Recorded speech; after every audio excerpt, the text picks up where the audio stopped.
Baik saudara, kita akan melanjutkan pembacaan firman Tuhan. Kita sudah sampai di Hosea pasal yang ke-13 tadi malam. Ya, kita percaya firman Tuhan juga adalah ya penuntun bagi langkah hidup kita agar kita ini semakin mengenal jalan-jalan Tuhan, kita semakin mengenal ya kehendak Tuhan di dalam hidup kita, sehingga kita ini tidak menjadi orang yang ya bingung dalam hidup ini, tetapi kita menjadi orang-orang yang terus melakukan firman Tuhan. Baik saudara, sekarang kita sudah ada di Yehezkiel pasal yang ke-13.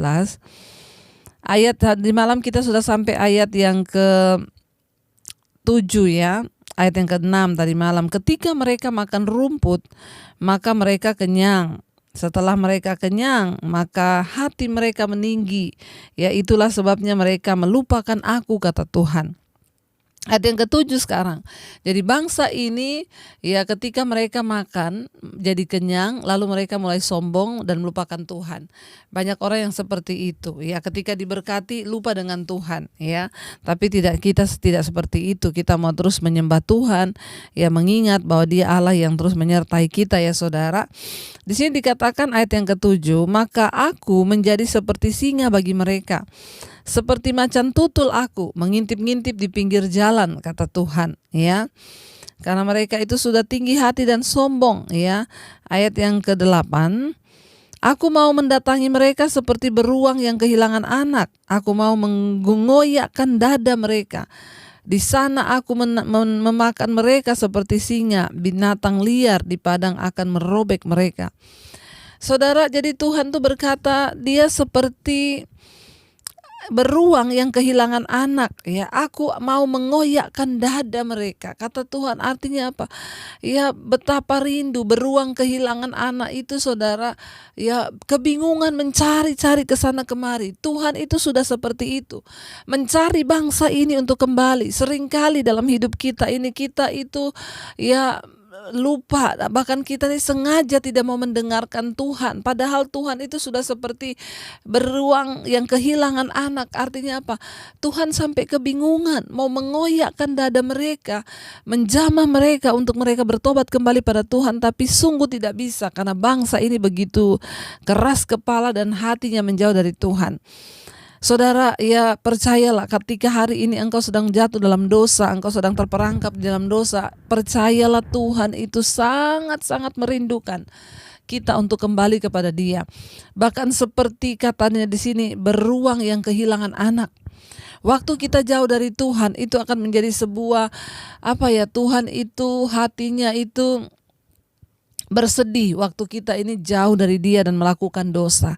Ya, dan karena itu Tuhan akan mencari kembali kita. Saudara, Tuhan bisa memanggil kita lewat cara-cara yang berbeda. Ketika saudara mendengarkan khotbah, hatimu dijamah, itu juga adalah cara Tuhan memanggil. Ada orang-orang yang dengan cara yang ya ajaib, aneh dan luar biasa itu Tuhan memanggil. Kalau hari ini engkau mendengarkan suaraku, kata Tuhan, jangan keraskan hatimu. Saya bersyukur kalau Tuhan memakai hidup saya untuk menjadi kepanjangan suaranya, menyampaikan seruan tentang pertobatan bagi umat Tuhan agar saudara bertobat kembali kepada jalan-jalannya. Ayo, kalau hari ini engkau dengarkan suara Tuhan, jangan keras hatimu. Tinggalkan kenajisan, tinggalkan percabulan, tinggalkan sakit hati, tinggalkan amarah. Berbalik dan bertobat datang kepada Tuhan, saudara ya. Ayat yang ke-9, aku membinasakan engkau, hai Israel, siapakah yang dapat menolong engkau? Ya, kalau Tuhan sudah menetapkan satu keputusan, karena akibat dosa itu adalah maut, upah dosa itu adalah maut. Ketika manusia berbuat dosa, ya Dialah yang memilih untuk dibinasakan, saudara. Dan Tuhan berkata, ketika Tuhan yang membinasakan engkau, siapakah yang dapat menolong?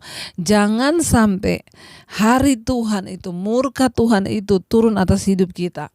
Karena ketika sudah turun tidak dapat kita dipulihkan lagi. Selama masih ada waktu, mari kita mau bertobat kembali kepada Tuhan, saudara. Ayat 10, di mana gerangan rajamu supaya diselamatkannya engkau, dan semua pemukamu supaya diberinya engkau keadilan?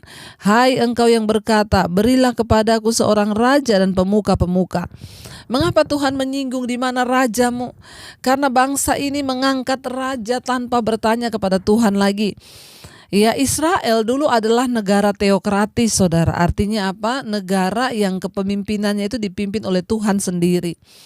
Tetapi karena pemberontakan mereka, akhirnya mereka mulai mengangkat raja tanpa bertanya kepada Tuhan. Mereka mengangkat raja tanpa bertanya pada Tuhan, dan mereka mulai mengagungkan raja manusia. Makanya Tuhan berkata, kalau aku yang membinasakan kamu, siapa yang dapat menolong engkau? Di mana gerangan rajamu yang engkau andalkan itu, ya, yang engkau puja-puja itu, yang engkau anggap bisa menolongmu, ya, supaya diselamatkannya engkau dan semua pemukamu, supaya diberinya engkau keadilan. Hai engkau yang berkata, berilah kepadaku seorang raja dan pemuka-pemuka. Mereka tidak mau lagi dipimpin oleh Tuhan.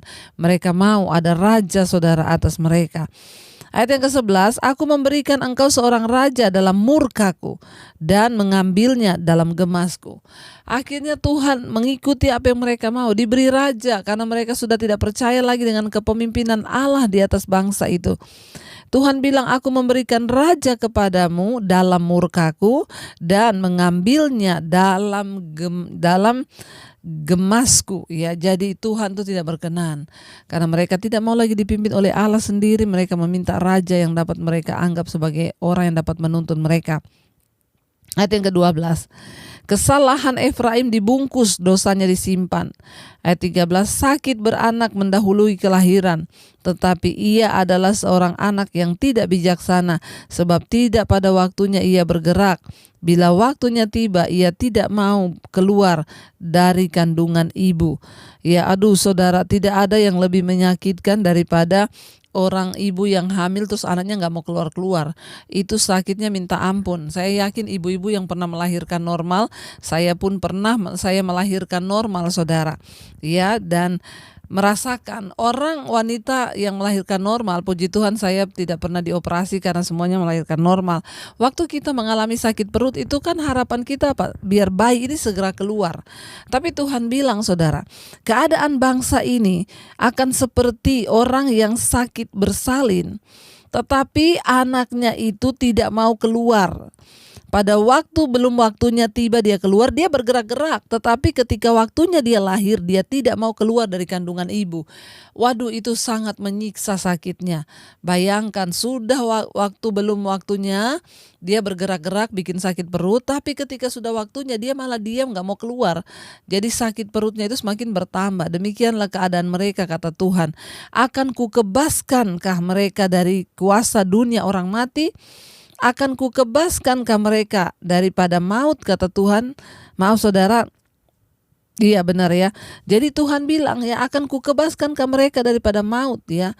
Akan kukebaskankah mereka dari dunia orang mati? Di manakah penyakit samparmu, hai maut? Di manakah tenaga pembinasamu, hai dunia orang mati? Mataku tertutup bagi belas kasihan. Ya, sehingga pada akhirnya Tuhan itu harus rela membiarkan mereka binasa. Kenapa? Karena sudah sampai di batas, saudara. Mereka tidak mau bertobat.